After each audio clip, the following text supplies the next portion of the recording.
Podcast. I'm your host, Mari Reesberg. Over the past several years, I've combined my degrees in acting and somatic psychology to share my sustaining creativity techniques with performers. And now I've decided to share it with a bigger audience that includes you. I believe we are all creative, and this podcast is all about that. I'll be interviewing people from all backgrounds, ages, and creativity experiences to share just how creative we all are.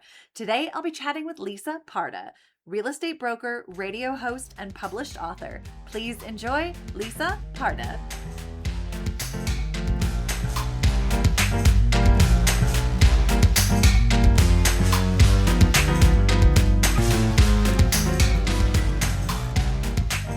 Welcome to the Sustaining Creativity Podcast. Today, I'm chatting with Lisa Parda, real estate broker, radio host, and published author. Welcome to the podcast. Thank you so much. I appreciate you having me on. I am thrilled to chat with you about creativity. You have so many different things going on, and I can only imagine the amount of creativity that shows up for you. But before we get there, why don't you let our listeners know a little bit more about who you are and what you do? Sure. I'm an award-winning real estate broker. I've been doing that for about 24 years now. I help people buy and sell properties. I also have a heavy hand in the investment world. So if people want to use real estate for a passive investment, about 70% of my business comes from that, which is far less creative than you would think. Because once you kind of get a formula for how to turn around a property, you kind of always make that cookie, so to speak. And 3 years ago, I started a radio show with my best friend, Robyn. It's called Lisa and Robyn on the Mic. And that is where we sort of delve into all of our curiosities as we're meeting great people. We have them on as we learn about things in our community. We talk about them. So that has been a great creative outlet. And then I just finished publishing a cookbook called My Love Language is Food. And it is 128 recipes that you probably don't have these recipes on your shelves because I am a cookbook consumer as well. So I wanted to make sure you had some new recipes that weren't repeats, but they're recipes that people have loved and always asked for. And I thought that this would be a perfect introduction into the publishing world because I eventually do want to publish and write more books.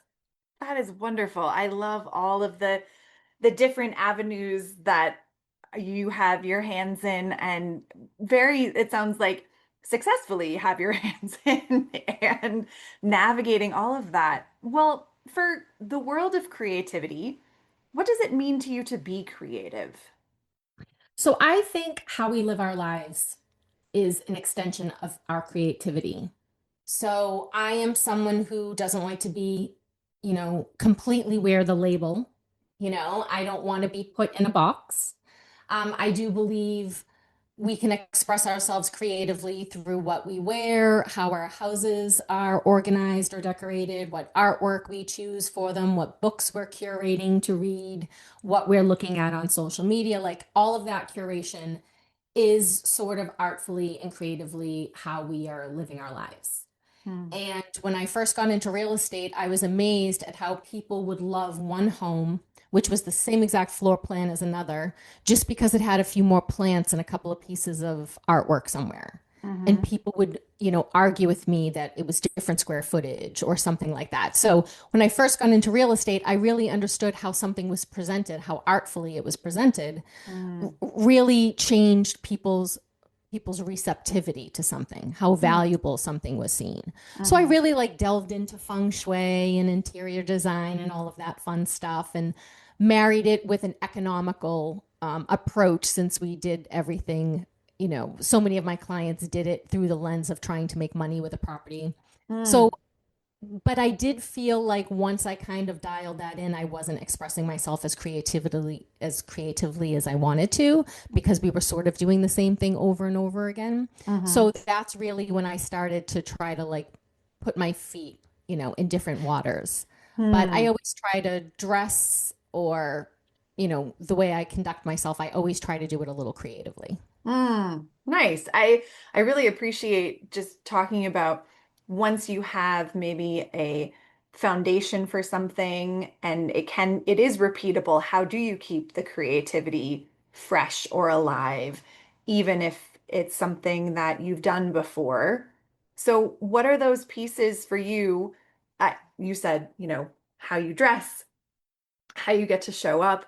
But for someone else who's kind of doing something that is repeatable, what would you suggest how could they bring more of that creative life into something that they've done 100 times?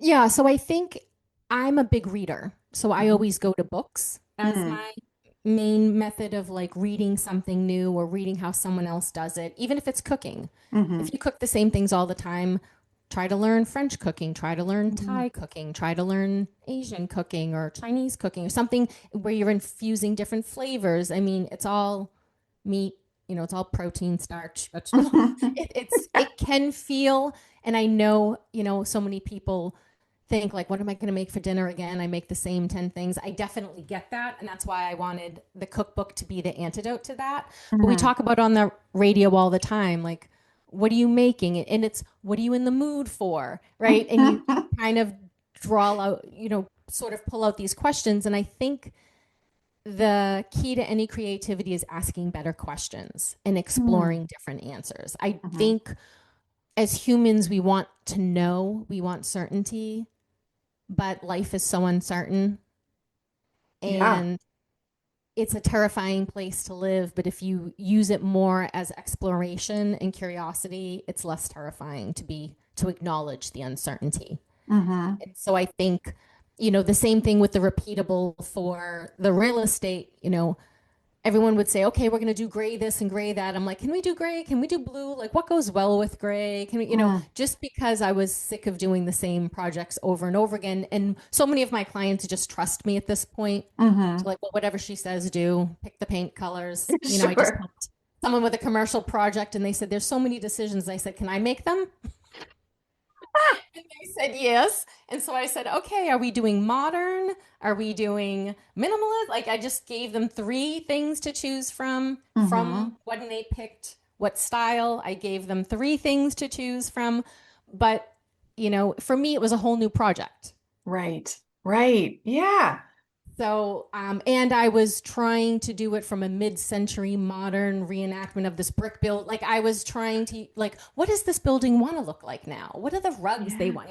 Who is inside it? Who is going to be visiting there? I really tried to just play with that. Yeah. Oh, I love that piece of being given permission to play and take, well, if this building were this, or it wanted to be this, or this character, what carpets would it have Right. in that? You spoke to something about decision making, and I wonder if you have ever experienced kind of decision fatigue and what that is like, or if you're someone who's like, I love to make decisions, give me all the decisions and I'll make them. So I knew I was a bossy person from a younger age because when we would go into group settings in this classroom and no one knew what to do, it'd be like, I'll take over. Got it. We'll get an A. Everyone shut up. I'm doing it. You know, but I do have that part to my personality. Yeah, Um, but I do think we are in a world where there are so many choices that it is exhausting right. to make decisions all the time. I don't want to choose any more passwords. I don't want to any more logins. I Yep. don't, that all is sort of stealing and leeching joy from the everyday. Like I wanted to go buy something and it's like, well, you have to make a new login. I'm like, well, I'm not buying it.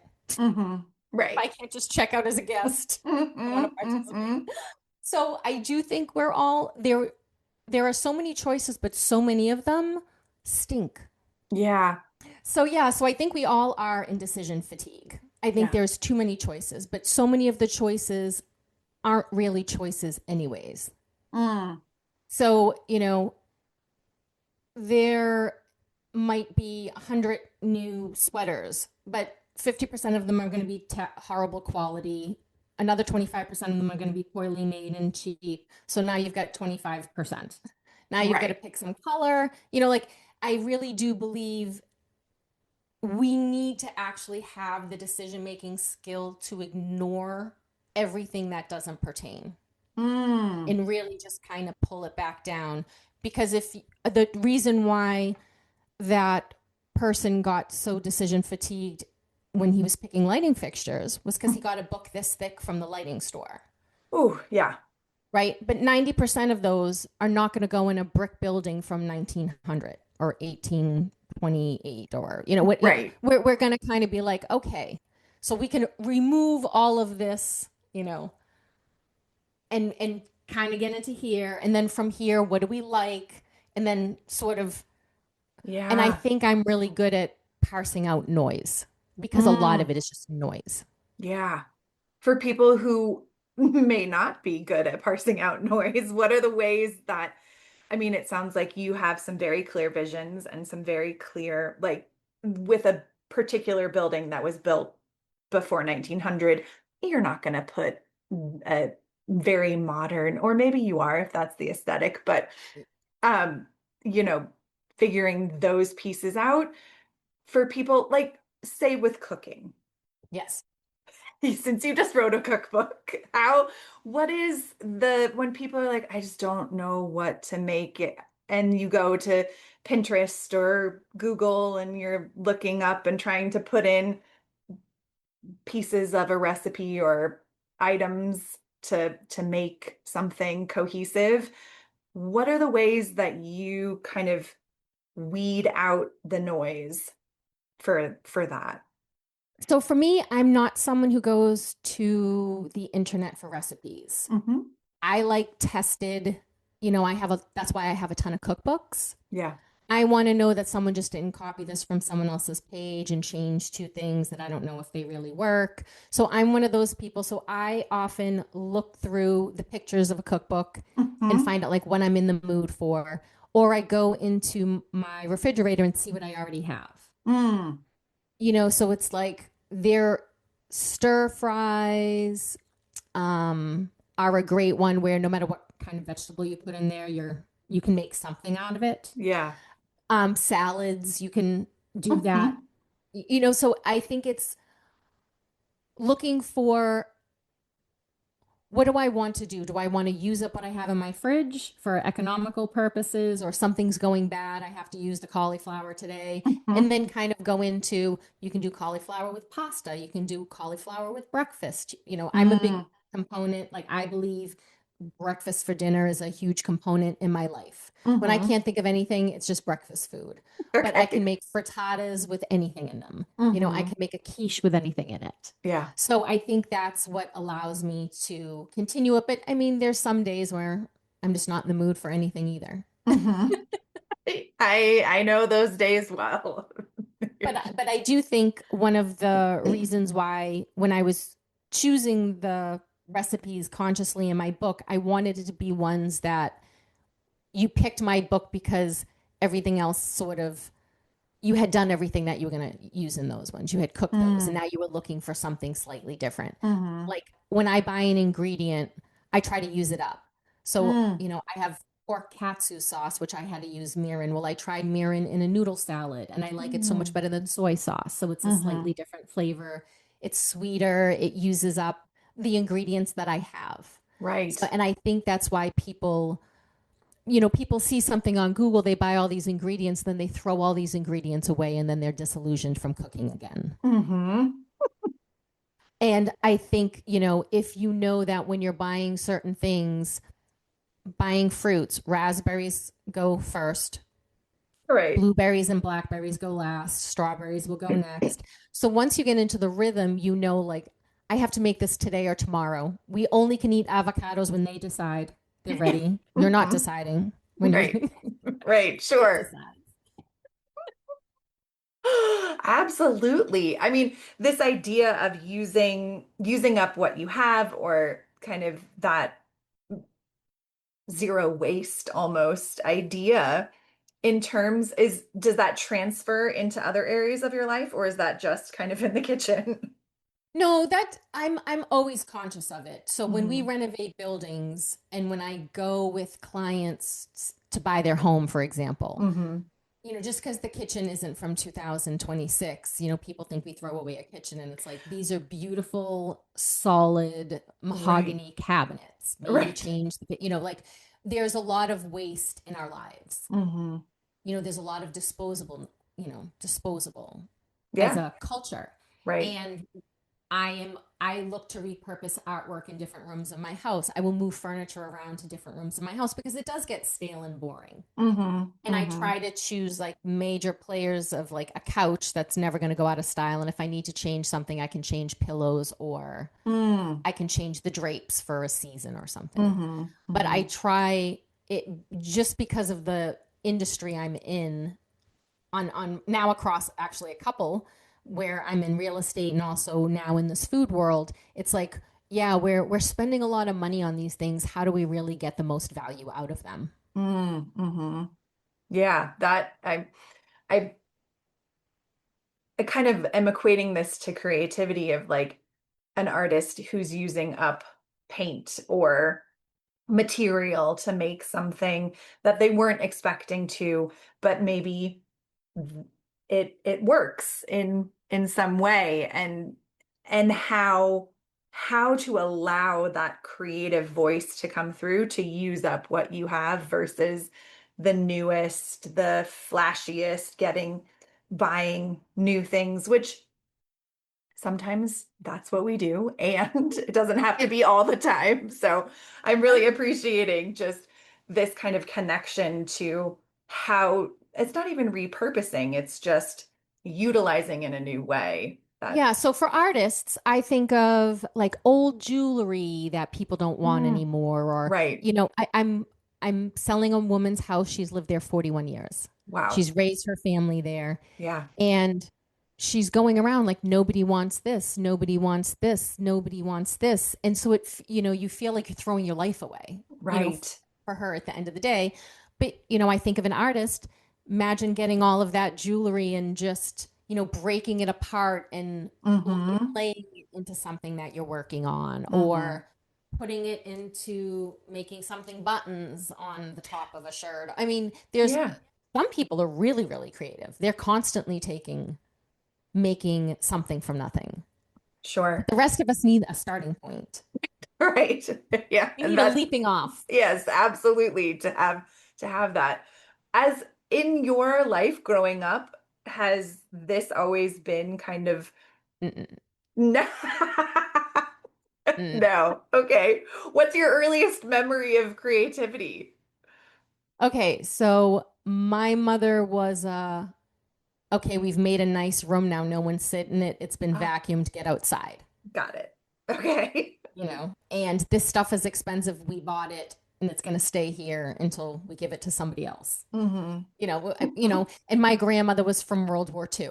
Yep. She saved aluminum foil and Yeah. all of our wrapping paper Mm-hmm. because she came from a different world. Right. So, and it's not that we didn't, my creativity wasn't encouraged because my family thought, well, I'm not going to leave you with any money. So you're going to have to go out and make money. And Mm-hmm. artists are starving. So go and get a Right. job. Mm-hmm. That's where my Fair. family, Got because it. I was selling my paintings at the bus stop. I was Mm-hmm. making little books with yarn, 3-hole punches, and like, this is a book, you should buy it. Like, I Mm-hmm. always understood the financial piece. I was always somehow trying to make the crap I was making, like, you should give me 5 cents for that or 25 cents. Yeah.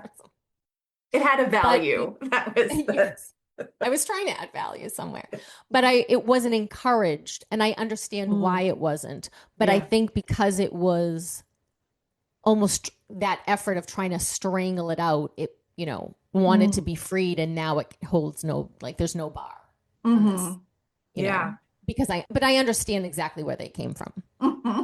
Sure. Yeah, you that know, makes sense. my father didn't even get to finish high school because he had to Yeah. go and work. Right. The idea of like, I remember when I was going to college and in my degree, it's like I could take photojournalism or public debate. And I'm like, I think I'm going to take photojournalism. And my family was like, you are not getting a camera.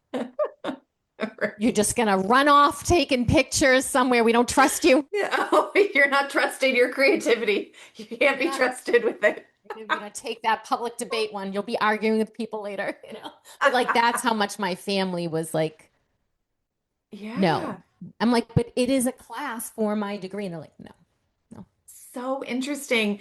Just kind of how you, despite the no's that your family was giving you, said, okay, we're going to make something of it, whatever it is, and put your stamp on it. And it sounds like, regardless of what you had to take for your major or the next job, you were able to add in a little zest of creativity into it But because, it's hard. I mean, I yeah. probably have 10,000 unread emails across Mhm. my emails between, it's hard to live in that space when the world is shoving what it wants at us. Absolutely. I remember I worked for a telecommunications company before the internet was like in everyone's home. Mm-hmm. And they said, this is so amazing because it's free. It's free. It's free information. They're doing their sales pitch. And I'm like, well, then how do we make money Right. if it's free? Because Yeah. we have this office, we have the other offices, we have 8 other offices. Mm-hmm. And they're like, don't let her raise her hand in meetings. And I didn't speak anymore at that job for a while. But, you know, and it's funny because everyone says, oh, it's the new thing. It's the latest thing. It's just advertising. It's just Mm-hmm. another way to bring information to us so that we can make better educated decisions to consume stuff, really. Sure. Right. Right. But I'm not, and now AI is the new thing and everyone's losing their mind over AI. And I'm still significantly not impressed. Mm-hmm. And I will tell you that the radio show host, the radio show owner was like, I'm making promotional materials for you guys. Send me pictures of you. Oh. So I sent a picture. My co-host sent a picture. We got back was so not our faces Oh my goodness. that it took me like several days because normally AI makes you look better, right? Take away the wrinkles, and Okay. AI made me worse. And I Oh, think it's geez. because I trash talk it on the radio. It knows I'm not impressed. And it's like, oh yeah? Well, take that mullet with you. Oh my goodness. So again, like I think everything is a tool, but I really still believe in us as the curator or Yeah. to make it something worthwhile and useful and beautiful I agree. and functional. Have a heart in it Yeah. too. Yeah, exactly. Well, I'm curious, how did you get into radio host? Because that, I don't know I know. how it doesn't seem like it was a clear path from real estate into radio, but maybe it was. No, it wasn't. So I was at the bank. So I started a publishing company to start because I knew enough about the publishing world that no one's going to take a chance on me. By the time I shop an agent and do all of that, I can just have it out in the world. And I'm a business person, so I'm like, I'll figure it out as another creative outlet, right? Yeah. Learning a new industry. And so the ladies at the bank would always ask me how everything was going. And I was in the branch when the owner of the radio show, radio station owner came in and said, talk radio is so boring. We're in the middle of a political cycle and everyone's just arguing on their side. No one's listening. People are tuning out. Everyone's had enough. Right. I need a show to bring people together. I need a show about something cooking. People would tune in for that. So the branch manager said he should have me on the show. Okay. So I went on, and then he found out that I was what I did really was real estate. Like that's how I'm paying my bills. So he had me on to talk about real estate. We talked a little bit about cooking, and then he's like, well, you can probably talk about whatever you want. You're well read. You have a number of different things that you're interested in. So I had my show for about 6 weeks, and I thought just talking and not knowing how I was landing because I couldn't see facial expressions or hear if people laughed at my joke or so I started to bring on guests. And when I brought on my friend, he was like, this is really what the show is the two of your friendship and the two of you communicating about things. And so that's how that transpired. That's amazing. That kind of enough people knew things that you do where you live that they promoted you for you. Yes. I love when that happens. Yes. And so how long have you been doing this radio show with your best friend? In April, it was 3 years. Ah, amazing. Yeah. That's incredible. And is this just a local radio show or is it, so you can listen to anywhere? it locally. You can listen to it locally. It goes up after the hours are done recording, they go up on Spotify, but YouTube Live, it's on Oh, YouTube Live. nice. So, and then WSMN.live Okay. are the call letters. So you can watch it live while we're doing it because we do have cameras, Yeah. into the studio.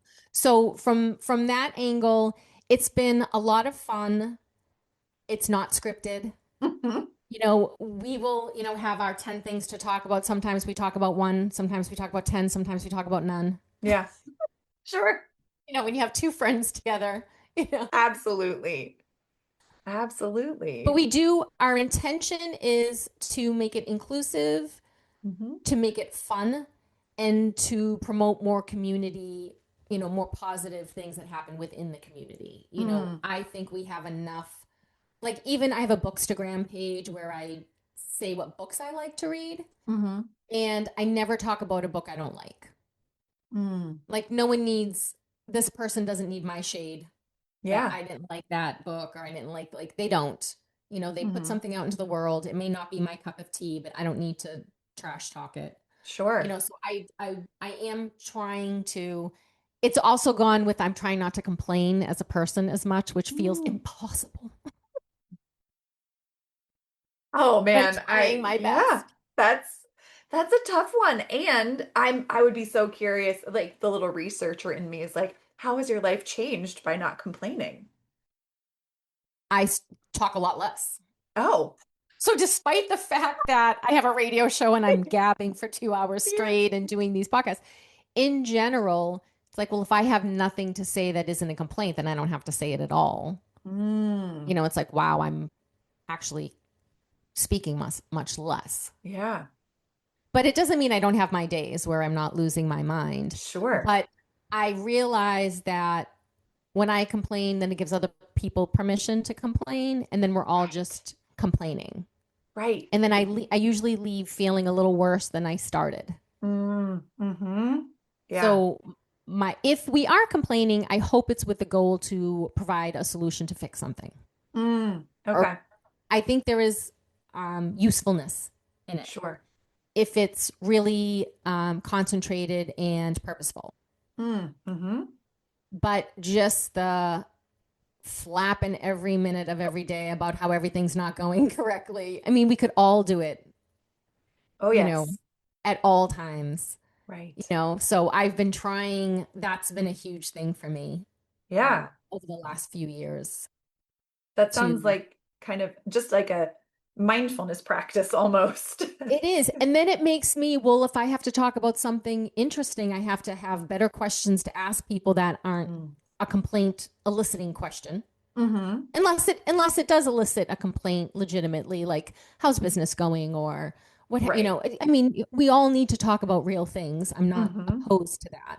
Yeah. But just, complaining about life all the time is exhausting. And it encourages other people to do the same. And and then you're in that little competition of who has the worst thing to share. Yes. Or like the one-upping. You have a knee surgery. I had a knee replacement. I have both my knees replaced. You think that's bad? My sister gave birth. She was in there for 49 hours. Like, if you've ever seen a pregnant person and see people talk to them, all they do is bring them all the horrible birth stories. And it's like, what is our impetus to do that? Like, let's terrify this woman into the scariest day of her life. Valid point. Yeah. So that does elicit like a creative practice of what would we talk about? Oh, I have this great new book, or, oh, did you hear this thing? Or trying to share things that you like. Yeah. So it has been a practice for sure. Yeah. Oh, it sounds like something that can, I imagine, change a mindset and the outlook on life in pretty meaningful and big ways, to open it up to, what if I looked at this differently then? Oh, totally. So I was always a glass half full. So if someone had a huge problem, I would always try to find the one thing that could possibly be positive about it. Because I could throw myself into a depression at any moment. Like, don't be fooled. Yeah. If it's gray 3 days in a row outside, we've had rain for like a week, I'm like, I might kill myself on Thursday. I don't think I'm going to take any more. detail. But I do have depression in my family. I do have depressive tendencies. So if, I read Nietzsche, and if like, I'm not going anywhere. Philosophical debate of that there's nothing. I Yeah. need to believe that there's something. I need hope. So if I need this, then Yeah. probably other people need it too. And a family member asked me recently, because we had some bad news about something. And of course, I throw out the one good thing. And I said, I am aggressively trying to find the positive. I'm almost aggressive about it. And she said, but how do you deal with the disappointment? I'm like, everything's always disappointing. It happens whether we plan for it or not. Right.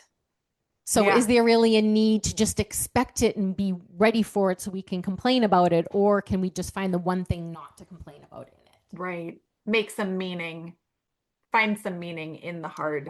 Or just if you find, like, I'm not a big fan of, when it's really gray outside, or, but, sometimes, everyone needs a break, Sure. we need the rain. Like, even when you just try to say, like, for me to say, hey, we need the rain, the plants need the rain, the flowers need it, and just give yourself something so that you're not just miserable in that moment. Absolutely. You like, say, if you lose a job, try to find the one thing that you needed time to do and do it. I understand you don't have money because now you don't have a job, but can you somehow manage to get a piece of that for yourself? Because you're like, once I start working, I'm never going to have the time again to do this. And try, even though, I just had recently a knee problem. Well, I'm going to be off my feet for a little while. I get to do some deep diving into some books that I wanted to read, or this, gives me time with my cat. Right. Oh my goodness. I'm curious. You strike me as someone who has a lot. I mean, you have so much going on, so many different things. Do each of the things you do inspire the other pieces in your life, or where do you find inspiration? Who or what is inspiring you? I find inspiration everywhere. So when I started writing this book, which is now fiction, I bought another notebook that said it's the Shiny Penny Notebook. And it is for everything that is more interesting than the thing I'm doing. Oh, I love that. Because every time you start something, you're so excited because it's full of possibility. It's, but when you have to tamp it down to no longer be everything, but be one thing, it becomes so, like, it becomes the meat and potatoes of the reality of something. It takes it from a fantasy or a daydream into the reality. And that's a hard transition. I think anyone who does things creatively knows that middle that I'm talking about. Yes. Whether you're painting or writing or making a film or a video or something, you're in that, like, this, the messy middle. The messy middles, right? Well, those are the transitions, I think. And transitions are difficult because you have to make a decision. Right. And then we don't trust our decisions and all of that. So I think being okay with it not being perfect is a hard one to swallow for a lot of people because they only want to do things that are perfect. Right. But, I look out, at my garden, which, if you ever want to have no control over anything, plant a garden every day. You're like, why aren't you staying alive? But, like, you will have this perfectly trimmed bush and then some weird snowstorm comes and it breaks off half piece. And now you're looking like at a holy side. It's still less beautiful of a bush. It still is going to flower. It's going to fill in. It's going to be fine. But I think when we try to make everything too perfect and our lives too perfect, I don't think we really get to enjoy them as much as we should. And I'm saying that as a person who wouldn't do things because I would want them to be perfect. Yeah. Wow. No, I agree. That piece of, if we hold on to that idea of something needing to be perfect, we miss out on the experience of something by choosing not to do it or having a reaction to it if it isn't what we envisioned or imagined it would be in our mind. And sometimes I think we are all imperfect. And what we are searching for is proof we are okay. Mm. So it's in seeing the not perfect and then if everything else that gives us permission to also be okay with Yeah. our imperfection. Mm. I love that. We do need permission to Yeah. step into that and be human, Yeah. because perfection is overrated. Yeah. And the same thing with the diet. Like everyone's like, what kind of diet is this? And it's like, well, this is an all protein time period and you've got carbohydrates in here. And it's like, Mm. we're never going to live a perfect diet. Right. What is the perfect diet? I believe everyone has to explore for themselves what makes you feel good, what Sure. makes it so that your genes fit most of the time, Mm-hmm. what makes it that you can stomach eating it Mm-hmm. repeatedly day after day, Yeah. that you can fit it into your life so that when you go over a family's birthday party, you're not lugging 45 dishes because you can't eat anything they're providing. Like, Right. how do we fit this into our lifestyle? And we are bombarded with so much information that we're not good enough. Not you, but they'll say, you need to do this, you need to buy this, you need more of this, and it's like, well, I look at my parents and I think, well, I'm amazed they're alive at all. They smoked cigarettes every day and didn't like vegetables. All right. Well, there we They go. salad. And they're still here. Neither one of them are, but that's not the reason why. That surprisingly is not the reason why. And when I went into the hospital for some like a heart problem, I remember thinking, this is just unfair. I have spent a lot of money and a lot of energy on this body. Yes. Yeah, it is. It's an interesting reality to find ourselves in, to know, and we've moved away from trusting ourselves to believing and trusting other people that we've never met, that we don't know personally, that is a really hard, I think, shift to come back to trusting ourselves. This body that we've lived with for however many years we've been alive. So, yeah, and not to betray that. I think sure. The authority, we want answers. Mm-hmm. We're Mm-hmm. answer seeking creatures, right? Yeah. If you give me a book and in the first chapter, who killed Bob? Right. I have to read Yes. about who killed Bob. Like I can't have this question living in my head now. Mm-hmm. We are looking for answers. And so that's something I'm working on in my creative practice is, not knowing. Yeah. Or it changing.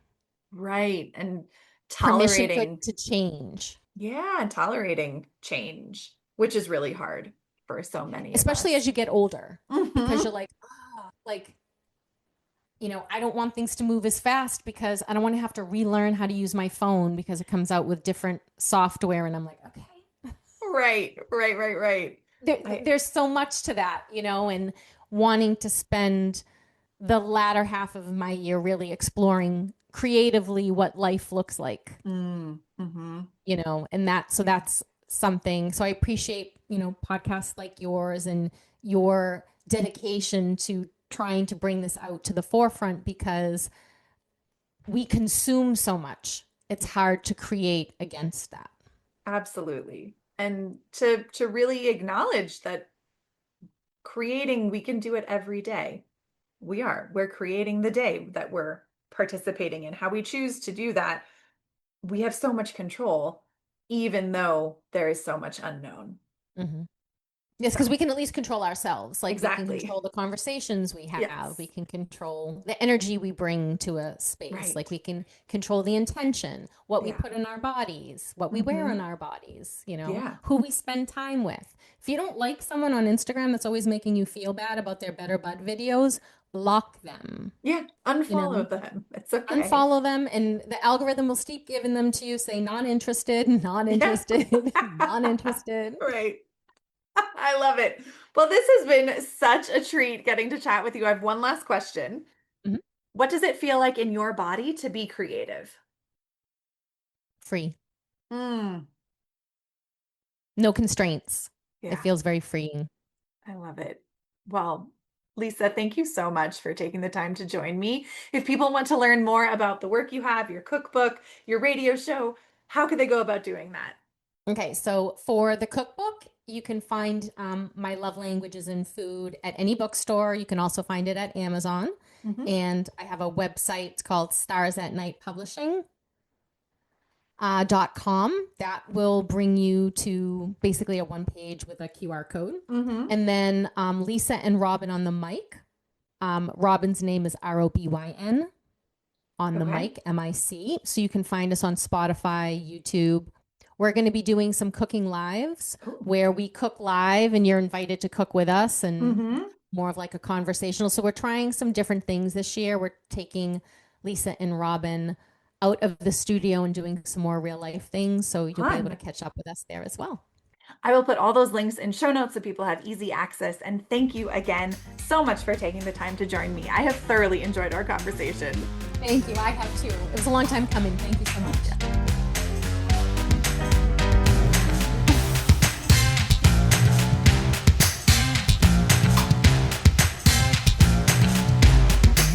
Thanks for listening to the Sustaining Creativity Podcast. We'd love to keep in touch, so follow us on Facebook and Instagram. We are at Sustaining Creativity. Make sure to subscribe to the podcast wherever you listen to podcasts. Tag your friends and family so they can listen too. We love to hear from you, so leave your reviews, comments, and questions. Check out our website, sustainingcreativity.com, for upcoming offerings and creativity coaching. Tune in Tuesdays for our next episode. And remember, with creativity, anything's possible.